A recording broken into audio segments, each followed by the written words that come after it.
नमस्कार दोस्तों, एक बार फिर दुनिया एक ऐसी आग के मुहाने पर खड़ी है जहां से लौटना शायद नामुमकिन हो। ईरान और इजराइल के बीच टकराव अब सिर्फ सीमा तक नहीं रहा है, ये अब सीधे युद्ध में बदल चुका है। और ये युद्ध सिर्फ दो देशों का नहीं, ये पूरी दुनिया के सुरक्षा और शांति के लिए खतरे की घंटी है। 15 जून 2025 की सुबह ईरान ने इजराइल के 3 प्रमुख शहर तेल अवीव, हाइफा, बेसरवा और मिसाइलों से ड्रोन से हमला किया है। इनमें से कई हमले ईंधन संयंत्रों, हवाई अड्डों और सैन्य ठिकानों की ओर है। रॉकेट हमले में अब तक कईयों की मौत हो चुकी है और कई लोग घायल हो चुके हैं।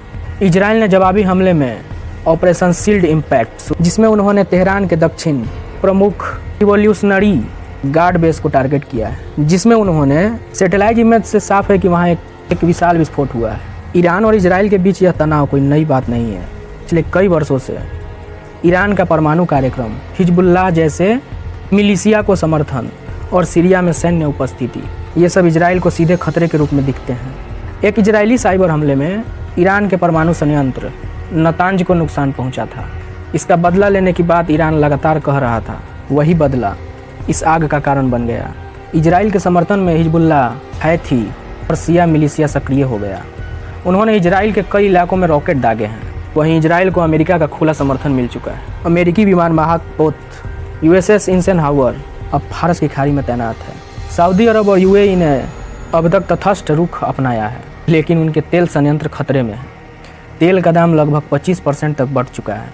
एशियन स्टॉक्स गिर चुके हैं। यूरोप में भी गैस पर असर पड़ा है। भारत, चीन और जापान जैसे देशों को भी चिंता है।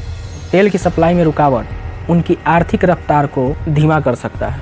वहीं संयुक्त राज्य सुरक्षा परिषद की आपात बैठक बगैर नतीजे के समाप्त हो गई। रूस और चीन ने अमेरिका और इजराइल के खिलाफ सख्त बयान दिए हैं।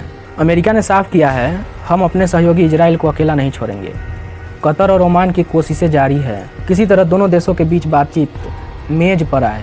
लेकिन तेहरान में जो माहौल है, वहाँ के रक्षा मंत्री ने कहा है, अब बहुत हो गया, यह निर्णायक युद्ध होगा। इजराइल ने भी नेतन्याहू सरकार की कैबिनेट में आपातकाल की घोषणा की गई है। स्कूल बंद, नागरिकों को बंकर में रहने का आदेश और रिजर्व आर्मी को एक्टिव किया गया है। युद्ध की तैनातियां अब पूरी तरह रफ्तार में है।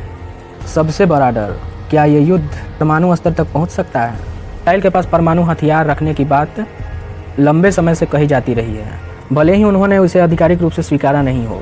वहीं ईरान का दावा है वो सिर्फ रक्षा कर रहे हैं।